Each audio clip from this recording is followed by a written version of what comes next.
Well, of course, it is a beautiful day right here. And when it's weekend like this, a lot of people look forward to this time because this is that time when we bring you Sport Rush. And right here we have it coming. It's coming so spicy. It's coming with a lot of entertainment, a lot of surprises, a lot of analysis.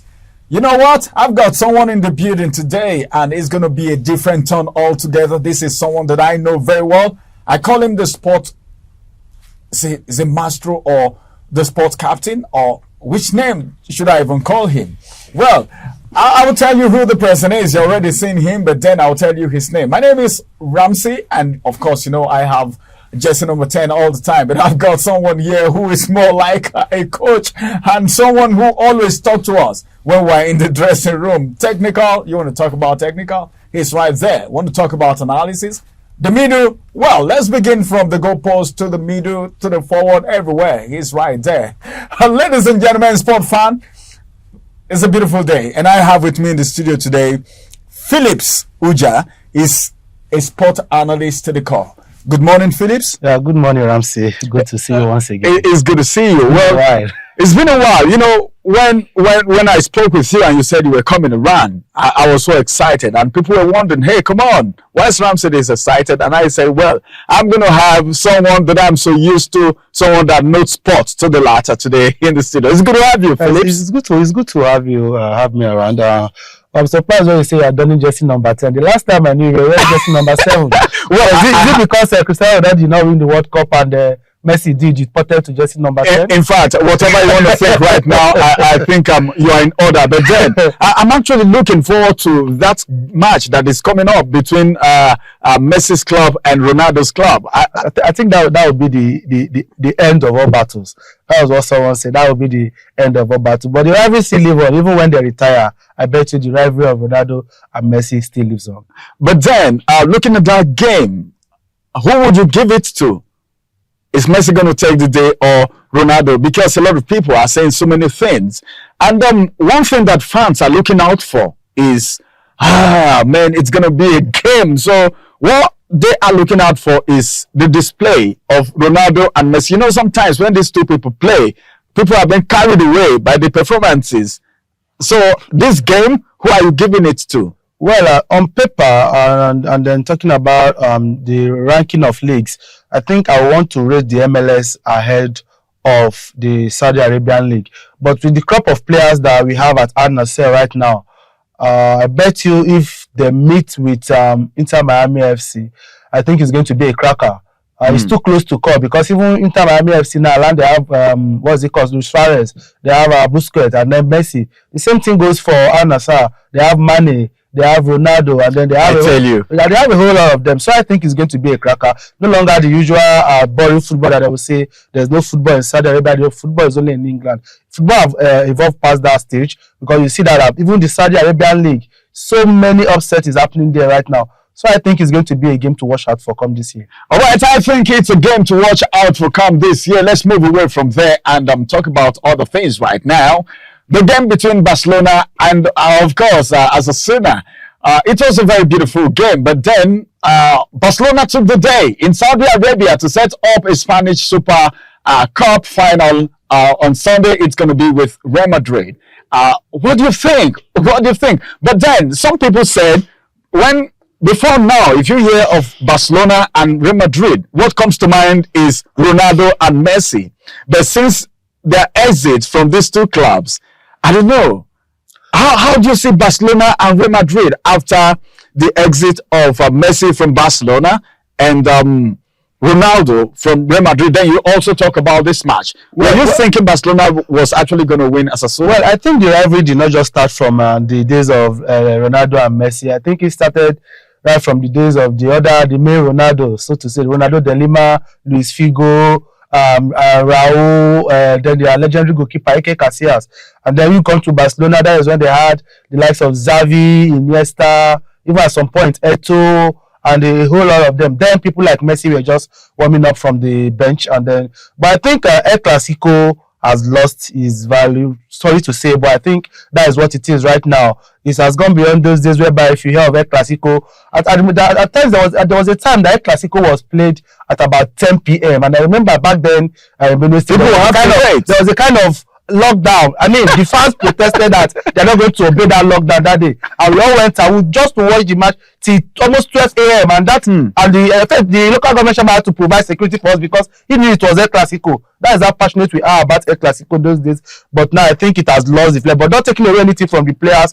Looking at yesterday's match, when the first half ended goalless, I was telling a friend of mine that are you sure this game is not going to go into penalty kicks just like we saw the previous day when the two team in Madrid played each other. But I think they played a very good match. Coming by the second half, Lewandowski put up that standing opener, and then from there they gather up the momentum, and then they have to win the match by 2 goals.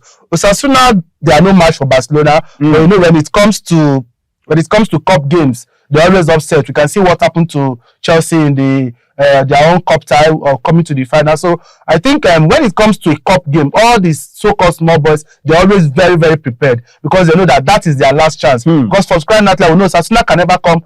Let me not use the word can never. At its stand, it will take them decades before they will talk of competing for the La Liga trophy. The only trophy they have managed to enter the semi-final, they want to give it their best shot. So for Barcelona to come up from that match 2 goals winner, I think is a very good one for them. As a matter of fact, it was a wonderful game, but then congratulations to the Spanish Super people. Okay, well, then let's talk about this. As a matter of fact, so many things happening from the world of sport. Then let's look at transfer a little bit. The Premier League star Alan Shearer, Micah Richard, and Mikel Silva have advised Arsenal to make a move for Napoli star, talking about Victor Osimhen instead of Ivan Toney. And the Gunners have been struggling to score goals for the last 6 weeks. And now they have also fallen off the page of Liverpool in the Premier League title race, dropping to 4th in the table with a 5-point gap separating both sides. And as a matter of fact, Mikel Arteta's side have not been clinical enough in front of the goal. If you watch it very well, and if you've been following the antecedents, and this season having scored only 37 goals, Brentford Ivan Toney, who is returning from an 8-month ban due to betting, has been most strongly linked with a move to Arsenal. But the trio Shearer, Richard, and Sylvester believe the Gunners should turn their attention to the Nigerian striker, saying he is more complete striker than the Englishman. I don't know, Tony. Then you look at our own very friend. All right, as it is, what do you think, our brother?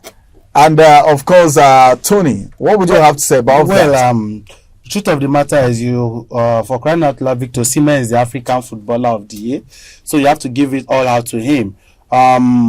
We always know that the English press are fond of hyping their own player, but when I think they are coming out to say the truth this time around as it stands, because Ivan Toney, give it to him, is a prolific striker. I, for one, I wasn't happy when he got that lengthy ban. He's going to have a because of bets. Yeah, because of betting scandal. He's going to have a tail on his career because for 8 months you've not played any competitive football, even though there are reports that he has been training. But for 8 months you have not played any competitive football. He's definitely going to be match rusty, kind of. So if you want to put him side by side by someone like Victor Osimhen, who has been scoring goals, even though picking up this season has not been too well for him, and that is because he has been unsettled, the Napoli issue, the fans scandal, and all of that. So, but if you want to put them side by side, I felt Arsenal, if I were to be a fan of the club, I would have been going for a Victor Osimhen. But the question now is, we understand that Napoli have placed a very huge amount of money on Arsenal, and with the new financial fair play that is always coming to play in England, Arsenal will have to also clear their checkbook before they talk of signing someone like Victor Osimhen. I think it's not just this trio that I just talked about him. Even Bakary Sagna, he come up this morning to also say, I remember Bakary Sagna is an Arsenal, should I call him legend now? He also talked about Arsenal not going for Ivan Toney, and what he is saying is because he can't come up and meet up with the physicality of the league now. We are in the second half of the season.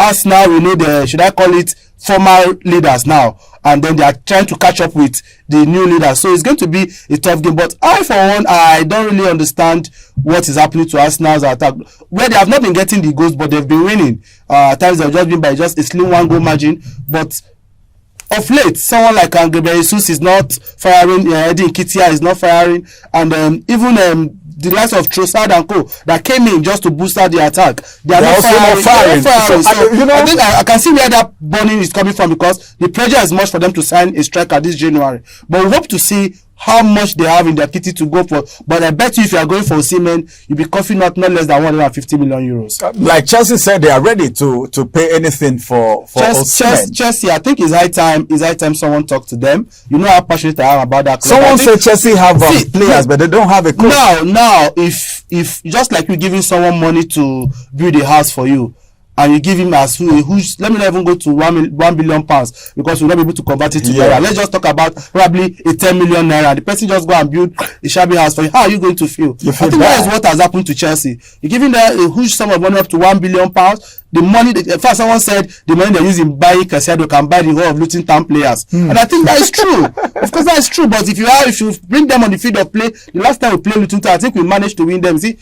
Chelsea managed to win them. Is it 2-1 or 1-0? I mean, that doesn't speak well of the team. The team is not just gelling. And this January, I think there are going to be some players that will leave, just like it happened last season. So many mass exodus in the team, and then they brought some new set of players. But still yet, the team is still not finding their rhythm. So I think something just needs to be done in that thing, and it needs to be done really fast.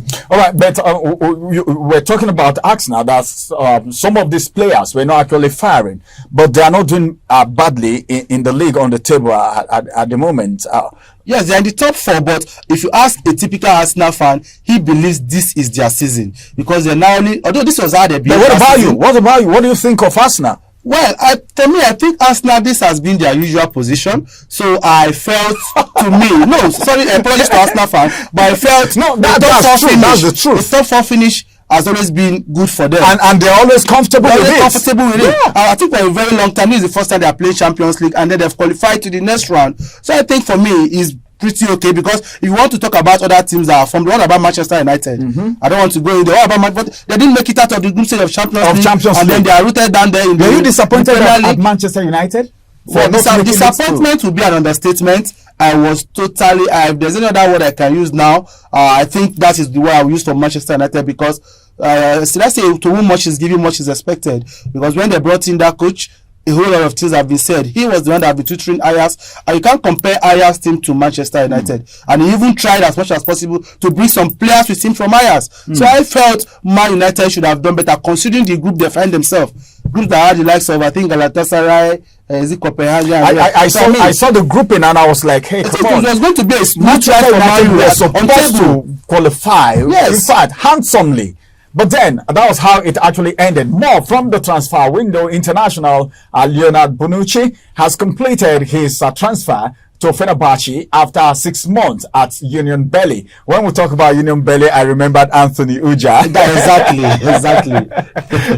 The defender actually had been released by Juventus effectively as a free agent, with a year of his contract still to run in September 2023. He made 10 competitive appearances for Union Berlin, scoring one Bundesliga goal, but they crashed out on the Champions League bottom of the group, and they have been struggling domestically too. Then we move away from there. Then Tottenham Hotspur defender, talking about Eric Dier, was also on the move yesterday as he joined Bayern Munich on loan until the end of the season. He's just 29-year-old, and the England international has been out of favor under Sports Boss, making only 4 Premier League appearances this season. Tottenham signed defender Radu Drossen from Italian side, talking about Genoa for £25 million yesterday. And the Romanian international, who has 13 senior caps, started all 22 of Serie A side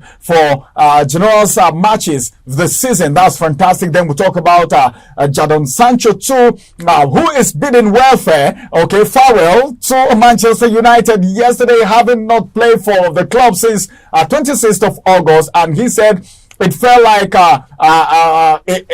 he is coming to where things can happen, and they come to an agreement, and the defender is currently in Munich to undergo his medicals since he is returning, signing home after sealing a loan return to Borussia Dortmund for the rest of the campaign. Then Ideye to FC Bayern Munich is a done deal already. Juventus is looking to sign another League One defender from Lens as they close in on Lille's Thiago Jallo. And the Portuguese star is expected to complete his transfer to the club in the next few hours. And Juventus is on the lookout for another defender in France. Not anywhere else, but in France. And as a matter of fact, that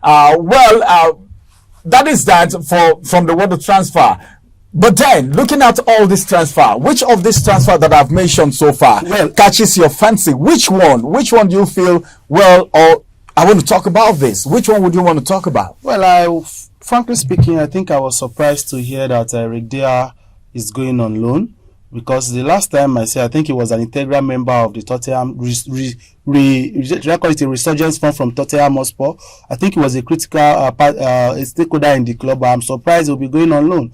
But going to a club like Bayern Munich, just like, it's a high-profile team. So if you can't make the starting 11 in Tottenham, what guarantee do you have going to a team like Bayern Munich? So at times, the kind of switches that happen with these players, it cause for concern. But Leonardo Bonucci, I'm surprised he's still playing, because I thought he retired with the likes of Giorgio Chiellini, because I can still remember their partnership back then in Juventus and then the Italian national team. The young man is aged, and Union Berlin, I think what also affected that team, Union Berlin, was the departure of Taiwo Awoniyi. Because if you remember when Taiwo Awoniyi was there, I think last 2 seasons, they almost competed for everything competitive in that league. They were in the top 4 at a point. They even defeated Bayern Munich. They were second on the log, and then they ended, I think, 3rd that season. And then they went to the Europa. They were firing on all cylinders, and then they have to let Awoniyi go to Nottingham Forest. So I think that was the beginning of their woe. But I think they will always pick up from it. So I think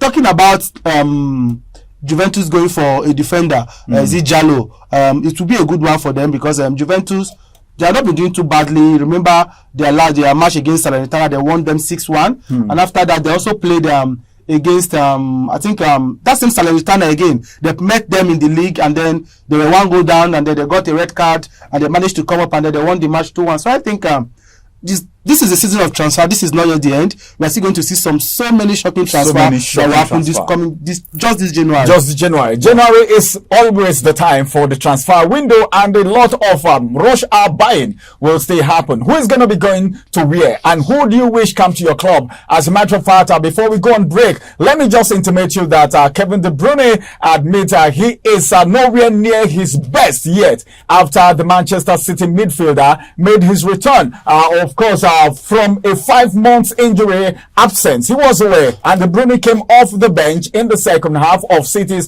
5-0 win against Huddersfield in the FA Cup 3rd round on Sunday, playing for the first time. Let's quickly go on a short break. After this break, we'll return back again, and it's going to be time for us to talk about AFCON, the African Cup of Nations, where majority of the African players have left their clubs in Europe to come play for their homeland. But then it's going to be a very serious one. On Sunday, something is going to be happening. On Saturday, well, something is going to be happening. And don't forget also that we will talk about the fixtures that we have for the weekend just briefly before we bring sports to Iran this morning. I will be returning back after this break, and of course Phillips will still be with me after this break. Don't go nowhere, because something scintillating, something fantastic, beautiful, something entertaining, and something very, very intriguing will be coming on your way after this break. We will return back. Follow us on our social media handles at Uweleke TV. Visit our website at www.uweleke.tv for a thrilling journey. Uweleke TV, rising star at the fairground.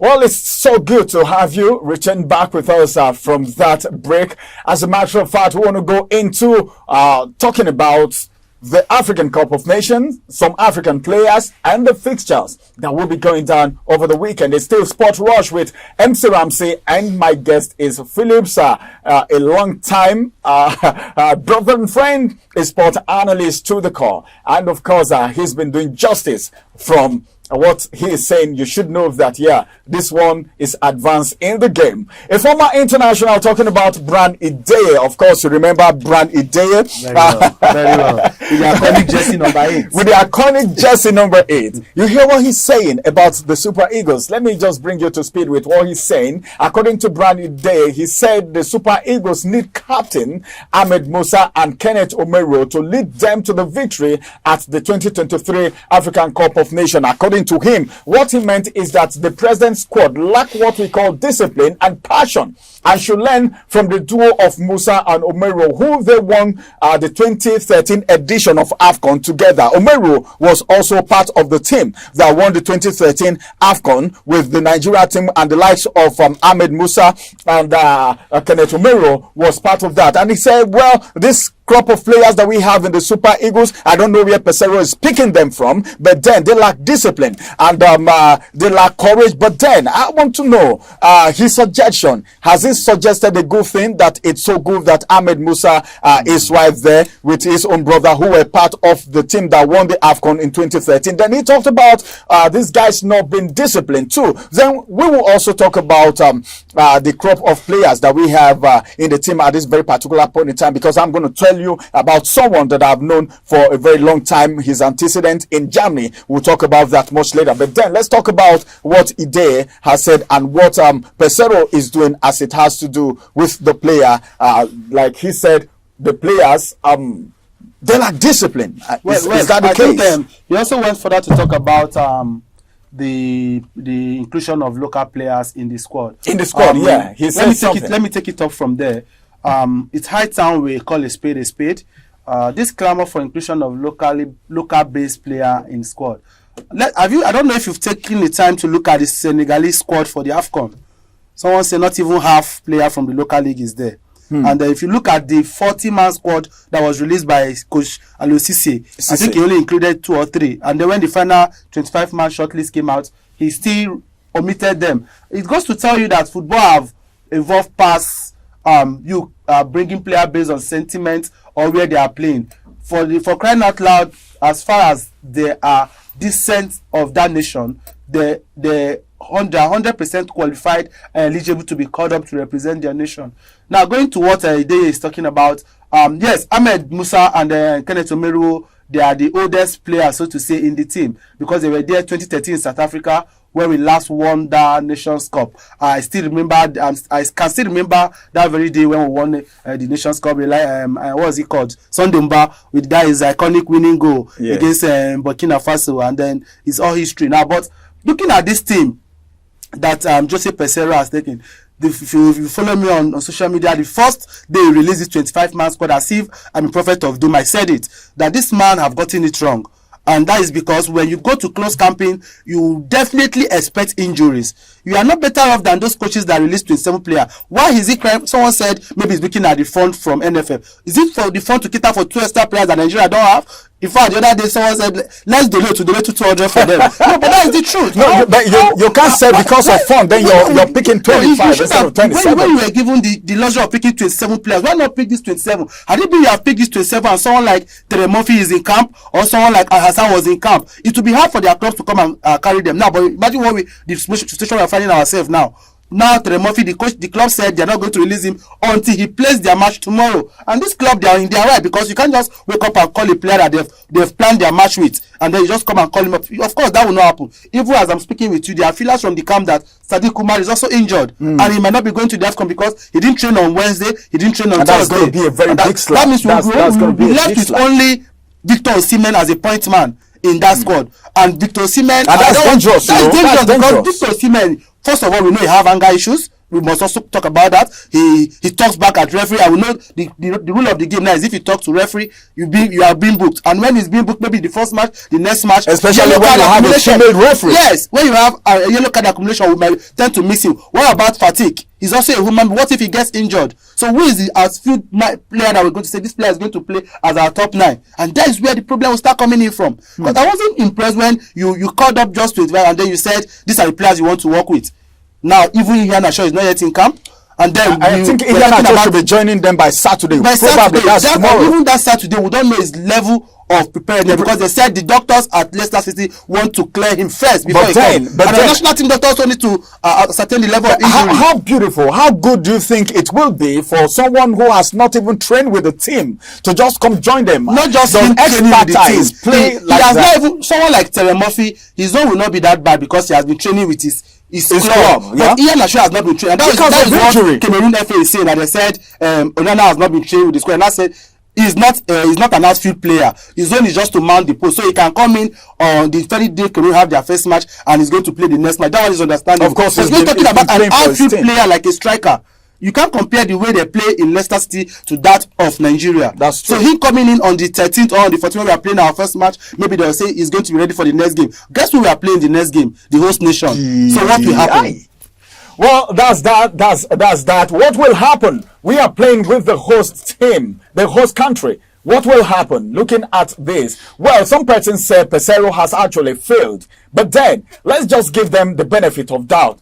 The President of the Federal Republic of Nigeria, remember, he has cleared all outstanding debt. Money has been released to clear all outstanding debt. All this is meant to encourage the players. But then, what about the discipline? He just talked about Victor Osimhen. Victor Osimhen, as a matter of fact, has anger issues. Sometimes he talked about at referee and all of that. These are problems. But then, let's just go through the matches that will be played right there.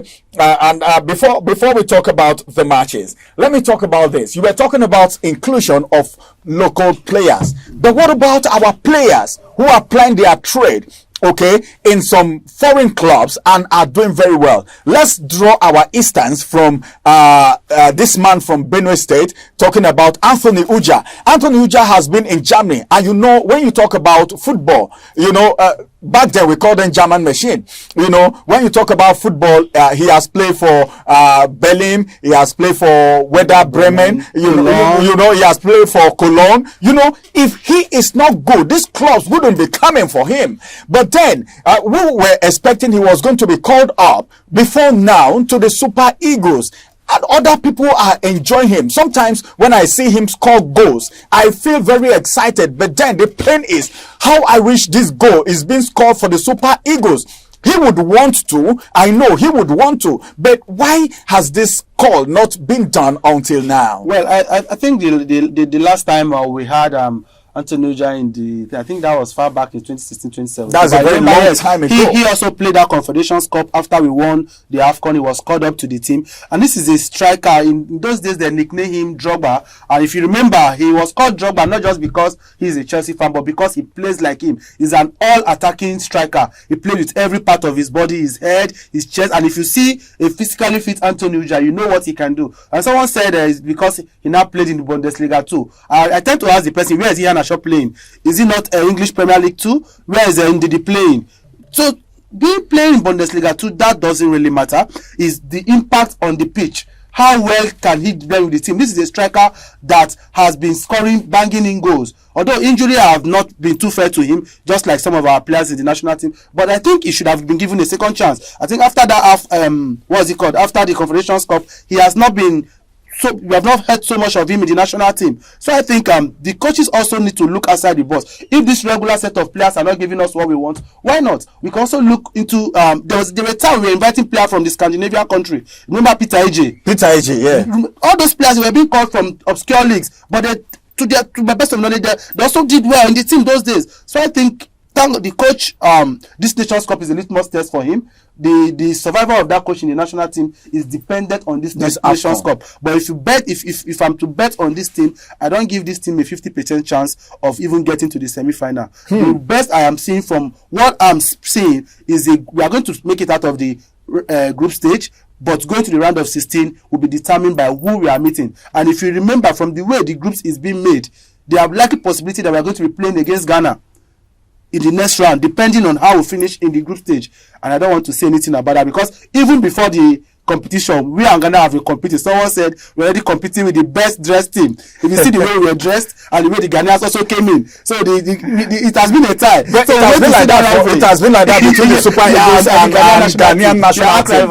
It has been like that. They've been arch rivals. Then talking about discipline, Anthony Uja is one player that is so disciplined, and like Phillips said, he's someone that can score, play with every part of his body. And these are the kind of players that we want. People that will put their mind, their spirit, soul, and body into the game to deliver for the country. Those are the kind of players that we want. Pesero or whoever the coach that is going to be coming after Pesero, because we don't know what's going to become of Pesero after the African Cup of Nations. So they should look at these players. Anthony Uja is a player that should be playing for the Super Eagles. In fact, by now, we should be talking about, Anthony Uja, like we're talking about Osimhen at a very particular point in time. All right, let's quickly talk about the fixtures that we have for the weekend before we actually go. But then, let's look at some of the AFCON games.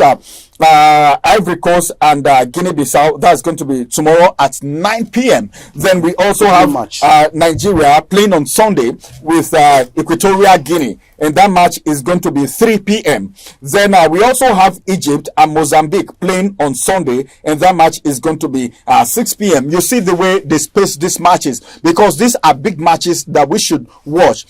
These matches, I just want you to talk about them briefly before we go to the match of the Premier Leagues that will be going down over the weekend. So, Nigeria, then you talk about these other games. I think let me take it off from the opening match. Ivory Coast. Yesterday, I listened to one of their season broadcaster that's talking of Ideye of SuperSport, and he said more than 70% of the nation are not happy with the coach for leaving out with friend Zaha. And then they have been waiting to see if that gamble he has made is going to backfire, and then they will be calling for the head of the coach. But I know Ivory Coast, DJ Drogba is suddenly there at home, have been in camp talking to the player, even though he's not the coach. And even Salomon